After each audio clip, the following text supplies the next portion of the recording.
Bienvenue, je suis Charlène Machpi, je suis doula et je suis en présence de Marie Vegas de Wonder Organizer. Ouais, organizer. Organizer. J'ai pas le bon accent anglais. C'est pas grave. T'as dit Vegas avec un S et déjà c'est très bien. Ouf. Donc aujourd'hui, je vais me poser quelques questions à Marie, tout simplement. Voilà. Donc Marie, est-ce que tu peux te présenter et présenter ton entreprise? Je suis Marie Vegas, j'ai créé Wonder Organizer en avril 2020, donc il y a 4 ans et demi, et j'ai créé, donc je suis consultante et formatrice en organisation et en rangement, et organisation, et je rajoute éco-responsable parce que c'est hyper important pour moi au quotidien. Et j'accompagne les particuliers et les professionnels à alléger que ce soit leurs espaces de vie, leurs espaces de travail, physique et numérique, puisque le numérique prend aussi pas mal de place dans nos vies. Et puis j'accompagne sur tout ce qui est organisation personnelle, familiale, professionnelle, pour qu'on se sente allégé et bien et serein au quotidien et qu'il y ait le moins de prise de tête possible. Ok. Tout ça au service des familles et des entreprises. C'est ça. Génial. Ouais. Eh bien, est-ce que tu te rappelles quand est-ce que c'est arrivé dans ta vie cette envie d'entreprendre sur ce beau sujet? Alors cette envie d'entreprendre depuis le début de ma vie professionnelle, ça c'est certain. Sur ce beau sujet, c'est venu quelques mois avant finalement que je me lance, où au gré d'échanges, de recherches, d'être tombée sur des lectures, j'ai découvert qu'en fait ce métier-là, de consultante en organisation, c'était un métier qu'on pouvait être rémunéré pour ça et que moi finalement, j'avais toujours fait ça en entreprise, j'avais toujours fait ça autour de moi. Pour moi perso, je suis maman de 3 enfants nés en 2 ans et demi dans un petit appart parisien alors que j'ai une activité pro. Donc en fait, je vivais ce métier au quotidien et voilà, j'ai découvert que c'était un métier et quelques mois après, je me suis lancée là-dedans. Super. Et donc, à travers ton métier, est-ce qu'il y a des valeurs qui transpercent ce métier quand tu... Alors, il y a plein de valeurs, mais si je devais en prendre certaines, alors il y a l'écoute et l'empathie, ça clairement, tout comme dans ton métier. Oui. Je suis, souvent je dis, moi je m'en fiche que toute la planète soit rangée ou organisée en fait. Par contre, je ne m'en fiche absolument pas et c'est très important pour moi que les gens se sentent bien au quotidien et que si on travaille sur ces sujets-là, c'est parce qu'on veut se sentir allégé, libéré de quelque chose. Donc vraiment, l'empathie, l'écoute. Dans mon métier, la discrétion est une valeur très importante que j'associerais à l'éthique, si je pouvais en rajouter une autre. Parce que là aussi, comme une doula, on a des métiers qui sont très intimes. On rentre dans le très intime de la vie perso, familiale ou professionnelle, dans mon cas de mes clients. Et effectivement, ce qui se dit entre les murs reste entre les murs, et ce qui se voit reste chez les gens, dans les bureaux. Et c'est j'ai un métier où les gens se confient extrêmement. Ou quand je vais dans les maisons, on découvre des choses. Je vois des choses qui sont extrêmement personnelles, que parfois ils ont dit à personne d'autre.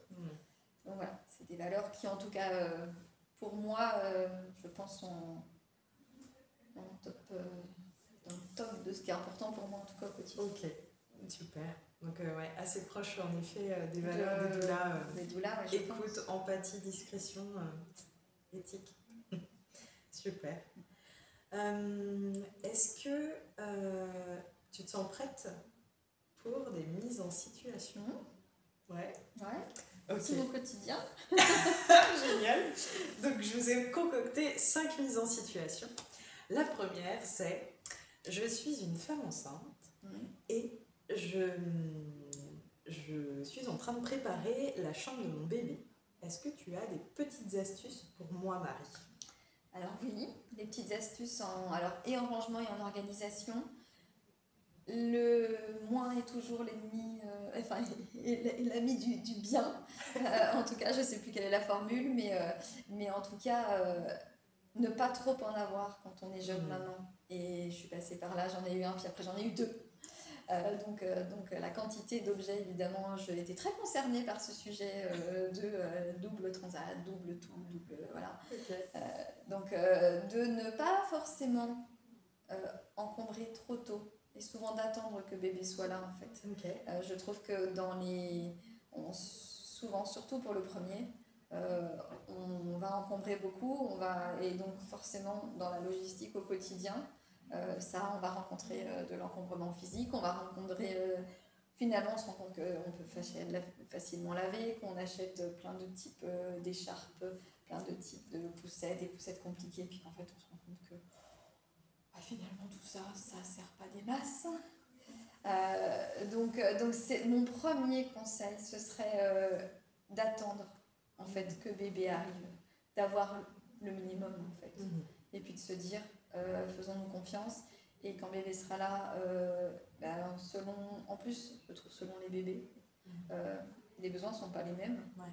Moi j'avais des enfants qui ont régurgité par exemple, les besoins de matériel n'étaient pas les mêmes, et oui je me suis rendu compte, moi j'avais besoin de quantité de vêtements, parce qu'en fait il s'élissait beaucoup. Un bébé qui n'a pas ça, en fait, les quantités de vêtements sont pas les mêmes. Donc dans la logistique, oui, moi j'ai dû racheter des choses parce qu'en fait, on suivait, puis en appartement, on pas faire sécher à la hauteur de ce qui était sali. Mais c'est des petites choses. En fait, vaut mieux attendre. Okay. Je trouve, au niveau encombrement, organisation, attendre que ça arrive, quoi. Super. C'est assez simple. Alors, c'est super simple. Mes astuces, oui, et alors en général, en organisation, le plus simple, c'est le mieux. C'est en général, on se complique la vie pour plein de trucs. En général, moi j'ai un métier, c'est simplifié, on part de compliqué et on me dit, oui, en fait, c'est beaucoup plus simple. Oui, okay. Tout est beaucoup plus simple, c'est clair. Ouais. Ouais. Et puis j'imagine que ça allège aussi le cerveau que d'avoir moins de choses autour de soi. Aussi. Ok, génial. Donc deuxième mise en situation. Je suis un papa de 4 enfants. Je pars en vacances avec mes 4 enfants. Qu'est-ce que je peux faire pour m'organiser au mieux pour ce départ en vacances? Je liste. Ok, listez. Je liste selon la destination. J'ai des listes, c'est la montagne. Si tu vas à la plage, tu n'emmènes pas les mêmes choses. Si tu vas à la campagne, tu n'emmènes pas les mêmes choses. Si tu sais qu'il va faire très grand soleil, voilà. Je trouve que la chose la plus fiable avant de partir en vacances, c'est de lister, et on liste d'une fois sur l'autre, mais en général s'il en a 4, il sait très bien ce qu'il a besoin au quotidien. On lui apprend plus ce qu'il a besoin, et on lui apprend plus non plus ce qui n'a pas servi, qui était dans les valises et qu'on a emmené pour rien et qu'on surchargeait le coffre. On a mis le coffre de toi alors qu'en fait il n'y avait pas besoin. donc en fait, et ça vaut si on part en train, si on part, peu importe le moyen de locomotion, et si on part en avion, en avion, vélo, peu importe. Donc lister selon les destinations ce qu'on a besoin, et du coup les quantités en fonction. Et quand on liste, effectivement par rapport à des quantités voilà, 2 semaines, si tu sais que tu as une machine, si tu sais que tu n'as pas de machine sur place, selon les conditions de voyage, effectivement, si tu sais que tu pars à vélo, il y a des types de vêtements que tu vas faire sécher plus vite qu'un gros pantalon en velours qui va mettre 3 jours. J'exagère, mais voilà, donc c'est ça, il y a des choses qui sont plus faciles. Et moi, mon premier, mais qui vaut aussi pour le retour finalement, c'est de lister, de se dire si je prends pas plus que ce que j'ai besoin, mais j'oublie pas non plus. Parce que le problème de ne pas lister et de partir sans, il y a le je pars avec trop, puis il y a le je pars pas avec ce qu'il faut. Et je rachète sur place. Mais ce je rachète sur place, en général, je le laisse pas sur place, je le ramène à la maison. Et j'ai 4 masques et tubages. En fait, il y a des choses comme ça où on se dit, pareil pour les seaux, pareil pour tout ça quand il y a des petits enfants. Donc moi, conseil d'organisation, vraiment. Lister et capitaliser sur cette liste d'une fois sur l'autre. Oui. Génial. Donc lister et conserver la liste. Ouais, et conserver la liste et l'ajuster. L'améliorer. Et l'ajuster, il y a des choses que tu te rends compte que, je sais pas, moi il y a un truc bête, mais on va à la montagne et plein d'années au début, j'ai oublié les jumelles. Mais pour nous, on va dans des endroits où il y a des oiseaux qu'on peut voir. Mais les jumelles, je ne rachetais pas de jumelles en vacances, mais toutes les années, 2 années, je me suis dit, je vais acheter des jumelles. J'ai mis en place les listes. Et c'est bête, mais pour moi, c'est un truc hyper important quand on va en montagne. Est-ce que tu vois je sais pas, tu vois les marmottes, enfin, je sais pas. Bah, c'est des petites choses comme ça. Les vêtements, on s'en débrouille toujours finalement. Tu l'as, voilà, c'est pas grave. C'est mieux, mais c'est pas grave. Il y a des choses où tu dis, voilà, et puis il y a des choses plus coûteuses. Ou alors que bah, tu as oublié la paire de chaussures de rando, et voilà, en fait, t'as pas ce qui convient idéalement pour autant. Donc, ouais, lister, c'est pas mal. Super. C'est un conseil aux petits oignons, comme j'adore le dire. Ok. Troisième mise en situation. Eh bien, j'ai envie de dire la même. Je suis un papa, j'ai 4 enfants, mais là, j'ai besoin d'un petit conseil quand même pour le retour de vacances. Est-ce que je peux appréhender le retour de vacances au mieux? Appréhender le retour au mieux. Alors, pour la partie maison, c'est d'avoir sa maison telle qu'on a envie de la retrouver au retour. Parce que en fait, le retour, il se prépare avant le départ. Et que de se dire, je veux pas revenir dans la maison de celle dans laquelle j'ai pas envie. Voilà, et notamment en cette période de rentrée, typiquement, quand tu reviens la dernière semaine d'août et que tu retrouves une maison où tu sais qu'il y a du rangement à faire, du tri à faire, des fournitures à faire, enfin voilà, tout ce genre de choses. Anticiper le retour sur ça, sur la logistique de la maison en retour, et de s'enlever des choses. Parce que cette liste-là, finalement, mine de rien, même si on ne l'a pas pendant les vacances dans la tête, la liste des choses à faire au retour, on l'a dans le transport retour. Enfin, on l'a sur le trajet, on se dit, oh, okay. Ça, c'est une astuce. Et après, moi, dans les valises, dans les sacs, de catégoriser en fonction des placards au retour. Ou en fonction de la buanderie. Enfin, en fait, moi, je fais mes valises au retour telles que ma maison va aller se dispatcher. Comme ça, je sais que quand je reviens, que ce soit moi, les enfants, mon mari, il y a tel sac qui va à tel étage devant tel placard, tel sac qui va à la buanderie et qui doit être au lavage. Et le fait de... En fait, ouais, on organise, parce que ça veut dire, cette année, je me suis réaction, j'avais fait une story, en un quart d'heure, on est rentré, un quart d'heure après, en fait, la maison était rangée.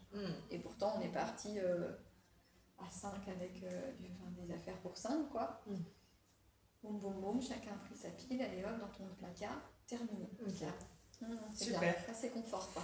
Bon, j'avoue que là, je vais prendre ce conseil parce que j'avais pris le premier conseil de préparer le retour. Ouais, de préparer le retour. Je l'ai appliqué pour 3 jours. Je suis partie 3 jours. Je l'ai appliqué, j'ai adoré. Et là, je suis partie plusieurs semaines et j'ai vraiment adoré. Mais par contre, en effet, je n'ai pas catégorisé le retour. Ce qui fait qu'il y a eu une petite montagne de sacs qui s'est accumulée. Et t'as pas envie, je trouve qu'on n'a pas envie de cette charge mentale-là. Enfin, on rentre, on est déjà pas toujours content. Au moins la première après-midi ou machin, on se dit oh purée, c'est un peu dur de revenir, quoi. On est content de rentrer, mais la tête elle est encore en vacances. Je trouve que de s'enlever ça, qui peut être un truc un peu fastidieux quand on vient des vacances, de ranger les bagages, de s'enlever ça très vite, c'est quand même un poids en moins, quoi. Ok, je prends ce conseil pour moi et j'espère que vous le prendrez aussi pour vous si vous en avez le besoin. Quatrième mise en situation. Je suis... ma fille vient d'avoir un bébé. Elle est encore à la maternité et elle m'a laissé ses clés de maison. Qu'est-ce que je peux faire pour la soutenir quand elle va revenir avec mon petit-fils? La première chose, je lui prépare des repas. Avant même un peu de ménage, avant même quoi que ce soit. En fait, je pense que le ménage n'est pas la... Enfin, c'est important. Si elle a le temps, en plus de la préparation des repas, que la maman arrive dans un espace qui est confort, enfin voilà, qui est apaisant et qu'elle se dise pas, je vois ça que je dois faire et je peux pas parce que soit il est collé là, soit il est collé là, ou il est quelque part et il veut pas se décoller, donc je vais pas pouvoir. Mais moi, je trouve que la préparation des repas, c'est la priorité. Si elle a un congélateur, de lui congeler des repas, et si elle n'en a pas, au moins qu'elle puisse voir les premiers jours pour elle. Et parce que souvent, si on vient en couple avec monsieur ou madame, peu importe, c'est l'autre qui va souvent avoir cette charge mentale-là, alors que lui, non, elle ou lui non plus n'ont pas envie de ça les premiers jours. Donc je trouve que les repas, le ménage, et puis si c'est une maman qui a besoin de souffler physiquement, de l'encourager, de l'autoriser à te balader même un quart d'heure dans ton quartier, parce que peut-être qu'en fait tu as besoin de respirer. Ce souffle quoi, qui te fait pas de toi une mauvaise maman, mais qui fait de toi une maman qui est dispo pour la suite quoi. Tout à fait. Donc je trouve que ouais, les repas, le ménage quand même, je trouve que c'est important au début, hein. Et puis permettre qu'elle souffle, enfin, puis de prendre le bébé, enfin, si elle est ok, si elle est libre de ça, de prendre le bébé et puis de se dire vas-y fais ta vie, va te doucher. Va te doucher. Va te doucher sans le bébé, enfin... Manger, doucher, respirer. C'est ça, en fait, même oui, sans aller dans la rue, mais rien que le fait de s'alimenter, de se doucher, va te coiffer, enfin, c'est bête, mais... Faire quelque chose qui fait du bien. Des choses où les premiers jours, quand même, on est... dans un autre monde. Dans un autre monde, quoi. Puis selon comment on le vit, oui, c'est quelque chose de particulier pour toute femme, un changement important, quoi. Donc, ouais, je trouve que de pas être... Voilà, avoir cette charge mentale-là qu'on va avoir par la force des choses et qui plus est quand on rajoute des enfants, quoi. Enfin, oui, ça se multiplie quand même, il n'y a pas photo. Si on peut alléger, je trouve que ce soit, et ça c'est pour les mamans, et souvent on dit les cadeaux à une femme enceinte ou à une jeune maman, ne offrez pas de doudou, quoi. Pas de doudou, offrez pas d'objets à ces mamans-là. D'abord, elles vont en avoir 50. On va avoir 50 petits ensemble qui ne sera peut-être pas la même taille. Mais offrez-leur du temps, quoi. Offrez-leur un massage, offrez-leur du temps, garder bébé pendant 1 heure. Enfin, je trouve que on a besoin surtout de ça, même si on adore, même si on aime plus que tout le bébé qui vient d'arriver, quoi. Génial. On est raccord, Marie. Ça me fait tellement du bien d'entendre ça. Manger, respirer. Respirer, ouais. Et se doucher. Prendre soin de soi, quoi. Prendre soin de soi, oui. Ouais. Je pense qu'une maman qui va bien, et qui soit bébé, ou qui ait 16 et 13 ans dans mon cas, une maman qui va bien, c'est une maman qui s'occupe bien de ses enfants, quoi, et de sa famille. Donc, je suis quoi. Un peu plus d'accord avec toi. Merci. Ça m'a fait du bien là d'entendre. Je ne savais pas du tout ce que tu allais me répondre. J'ai tellement adoré parce que moi j'adore la nourriture, mais pour le coup, pour moi c'est vraiment une des bases que d'avoir accès à la nourriture de la meilleure qualité possible, bien sûr, et vraiment, merci. Et bien, dernière mise en situation. Je suis maman de 2 enfants. Et mes enfants ont investi le salon, notre salon, et donc je ne vois plus où est le salon parce que c'est devenu une salle de jeu. Qu'est-ce que je peux faire? Alors, qu'est-ce que je peux faire? Je peux éviter qu'il y en ait trop. Il y a plein de choses qu'on peut faire. Je peux éviter qu'il y en ait trop et qu'effectivement on investit, mais on sait que les enfants ne jouent pas avec tout en même temps, donc choisir 2, 3 catégories de jeux et les faire tourner, parce que finalement, peu importe l'âge, souvent on a tendance à en mettre beaucoup à disposition, mais de toute manière, leur cerveau il ne peut pas intégrer qu'il y a tout ça, et ils vont tout mélanger, on va se fâcher, alors qu'en fait, non, mais on leur a mis sur un plateau ça pouvait devenir un problème, l'encombrement des jouets. Donc je trouve que limiter le nombre de catégories, oui. Quand on peut avoir des meubles de rangement pour ça, et du coup permettre de catégoriser, permettre de réapproprier le salon. Oui, le salon, surtout quand les enfants sont en bas âge, que les maisons ont des étages, ou que les chambres peuvent peut-être être à distance des pièces de vie. On a besoin de les avoir sous la main, on a besoin de les surveiller, on a besoin de les entendre, et où réciproquement ils ont besoin de pas trop loin, même s'ils pourraient jouer tout seuls. Donc je trouve que c'est d'avoir des meubles qui permettent de ranger ça, de catégoriser, d'en avoir le moins possible, et puis de leur apprendre à ranger tôt, en fait.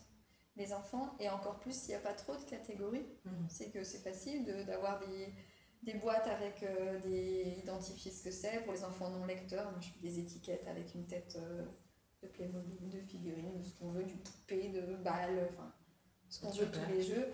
Et en fait, il y a le limiter, il y a le ranger, l'organiser, parce qu'effectivement, matériellement, et puis en fait, il n'y a pas d'âge pour savoir, pour apprendre à ranger, en fait. Mais il y a des âges où on ne range pas tout seul. Un tout petit, il ne va pas ranger tout seul, il a besoin qu'on le fasse avec. Plus grand, il a besoin qu'on lui montre et qu'il fasse ensuite. Et puis plus grand, ben oui, ça y est, il peut se débrouiller tout seul, mais en général, quand on est dans le salon, c'est qu'on n'est pas encore très très grand, quoi. Oui. Donc les accompagner et réinvestir, en fait, les habituer à aussi, ok, si dans la journée c'est ton espace, enfin c'est notre espace. Par contre, le soir, quand ça peut redevenir l'espace de papa et maman, j'en sais rien, qui veulent regarder bouquiner, que papa et maman puissent réinvestir l'espace. Et qu'ils comprennent aussi que finalement, oui, c'est notre espace commun. Il y a des moments de la journée, on peut l'accaparer, l'intégrer. Et il y a des moments de la journée où en fait, c'est autour de papa, maman, donc on s'habitue. Bah oui, le soir, évidemment, si tu as fait un super truc, un super château, bah non, je vais pas le casser. Je vais le montrer à papa, à maman, et puis je vais le déplacer. Mais je trouve que le salon, enfin les pièces de vie, oui, il y a des moments des âges, on a la petite cuisine, on a le petit, tous ces gros objets. Mais je trouve que finalement ça peut s'intégrer, enfin je le vois et je le fais avec mes clients, ça peut tout à fait s'intégrer même à un mobilier. Souvent je leur dis, attendez, le buffet là en ce moment, la vaisselle d'invité, vous n'allez pas recevoir 50 personnes en ce moment, prenez votre buffet pour vous servir de jeu, puis comme ça quand les enfants vous le refermez, vous voyez plus que c'est une salle de jeu. Super. Il y a des solutions en fait pour être entre deux, quoi.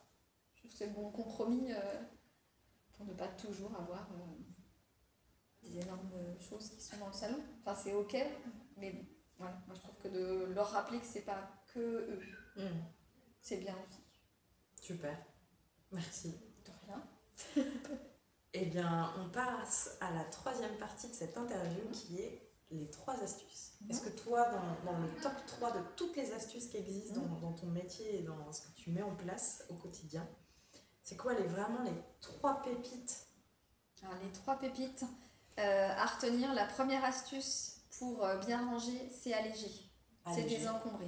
Okay. Finalement, s'il y a une astuce à avoir pour ne pas avoir une maison encombrée, pour ne pas avoir une maison difficile à ranger, c'est d'en avoir le moins possible, ou en tout cas ce qui nous correspond à nous, et pas plus. Okay. Parce qu'en général, ce qu'on a du mal à arranger ou qui nous paraît oppressant, c'est le un petit peu trop. Et je trouve que s'il y a une première astuce finalement, c'est pas tant le fait de dire mais des boîtes et des étiquettes, oui, bien sûr que ça fonctionne ensuite.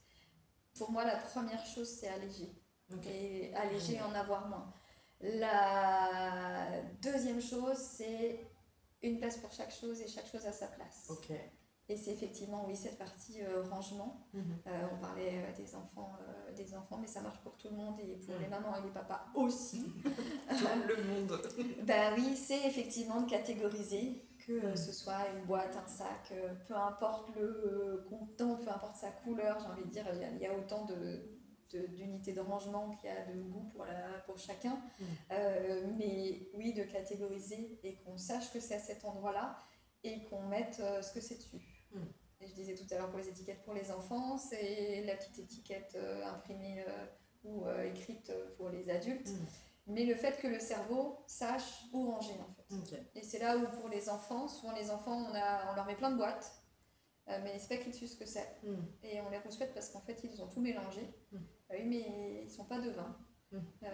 Et nous non plus. Et plein de femmes, on rouspète après nos maris et je veux dire, c'est plus facile si on sait où le ranger que si on ne sait pas. Donc voilà, et la troisième astuce, et ça c'est plutôt pour la charge mentale, et notamment là en cette période de rentrée où on a plein de choses à penser, il faut se vider la tête, noter. Lister. Ça revient à un cas. Ça revient au lister tout à l'heure pour les de vacances, mais ça vient au fait aussi de se dire, typiquement c'est des périodes où il y a plein de choses qui se lancent, qu'on soit entrepreneur, qu'on soit maman, qu'on soit, enfin peu importe, il y a plein de choses. Et si c'est pas tant lister pour lister que lister pour que la tête soit vide et que la tête elle ait confiance que quelque part il y a écrit tout ce que je dois faire, même si là je suis en train de jouer avec mes enfants, je suis en train de faire une interview, quand je vais arrêter, je me souviendrai de ce que j'ai à faire. Et souvent on me dit mais non mais j'ai pas besoin de prendre des notes Marie parce que je me souviens de tout. Je dis alors peut-être t'as une bonne mémoire, oui, je fais que t'oublies rien, jamais. J'ai des doutes, je fais par contre la fatigue cognitive que représente le fait en fait de se servir de son cerveau pour se souvenir, je ne crois pas que ce soit opportun de lui demander tout ça. Mm. Enfin, il est fait pour réfléchir, voilà, est-ce qu'il est fait pour retenir tout ce qu'on a à faire? J'ai des doutes. Enfin, je mets très en doute. Et donc lister. Pour moi, c'est allégé, une place pour chaque chose. C'est plus facile quand on sait où aller mettre nos affaires, en organisation. Et puis vider la tête. La tête, elle n'est pas faite pour stocker ce qu'on a à faire. Donc, vraiment, on sort tout ça. Et après, les outils, c'est un cahier. Si c'est un cahier, moi, j'utilise une application sur mon téléphone. Enfin, peu importe l'outil qu'on utilise. Enfin, son rapport à l'électronique, au papier. Mais vivant. Tant qu'il est adapté. Ouais, tant qu'il est adapté à comment nous on fonctionne et qu'on retrouve ce qu'on a écrit. Oui. Qu'on peut le prioriser, qu'on peut, effectivement, après, quand on veut bien gérer son temps, il y a des techniques pour bien utiliser ces outils-là. Déjà, si on vide la tête, c'est déjà énorme. Génial. Voilà. Trois astuces vraiment pépites. Merci beaucoup. Merci. Maintenant, on va aller doucement vers la fin. Et déjà, je voudrais savoir où est-ce qu'on peut te retrouver. Alors moi, on peut me retrouver sur mon site internet wonder-organizer avec un Z, izer.com. Donc j'ai mon site, je publie pas mal sur Instagram, des astuces, des avant-après, le quotidien et le quotidien d'une maman entrepreneur, sur Facebook et sur LinkedIn. Super. Voilà. Ok. Et puis au téléphone, en m'appelant sur mon téléphone pour me retrouver. Tout simplement. Voilà. Et en te rencontrant. Et en me rencontrant, exactement. Exactement, c'est ça. Génial. Et donc, qu'est-ce que tu aimerais insuffler? C'est le dernier petit mot de la fin. Qu'est-ce que tu aimerais insuffler, dire aux futurs parents et jeunes parents? Qu'est-ce que tu aimerais leur transmettre ici et maintenant en guise de revoir? Donc si je devais leur insuffler, je leur dirais faites-vous confiance. Souvent je dis, moi j'ai un avatar qui est une petite super... Je m'appelle Wonder Organizer. Mon avatar est une petite super-héroïne. Quand on me dit c'est tes super-pouvoirs, je leur dis non. En fait, c'est pas mes super-pouvoirs, c'est les super-pouvoirs de mes clients que je révèle. Et si je devais dire aux nouveaux parents, faites-vous confiance, les super-pouvoirs, vous les avez. Parfois, ils sont un petit peu cachés, vous ne savez pas comment totalement les exploiter ou les magnifier ou les appliquer. Et faites-vous, s'il y a besoin, demandez des conseils autour de vous. Mais en fait, on a des ressources insoupçonnées. Parfois, on oublie un peu qu'on les a, ou parfois, on ne sait pas trop s'en servir. Donc, je trouve, faites-vous confiance, vous avez déjà tout. Et la nature nous a quand même bien fait en tant que parents, même si des fois on a des doutes, qu'on est si bien équipés que ça pour être de super parents, parce que le quotidien est pas toujours facile. Faites-vous confiance, vous avez tout ce qu'il faut. Les super pouvoirs, on les a tous. Génial. Merci. Merci à beaucoup, toi. Marie Vegas, de Wonder Organizer. C'est bon, je l'ai bien dit. c'est bon. Et ben, je te dis à bientôt. À bientôt. Et je vous Merci dis beaucoup. merci à toi. Merci. Et je vous dis à vous à bientôt.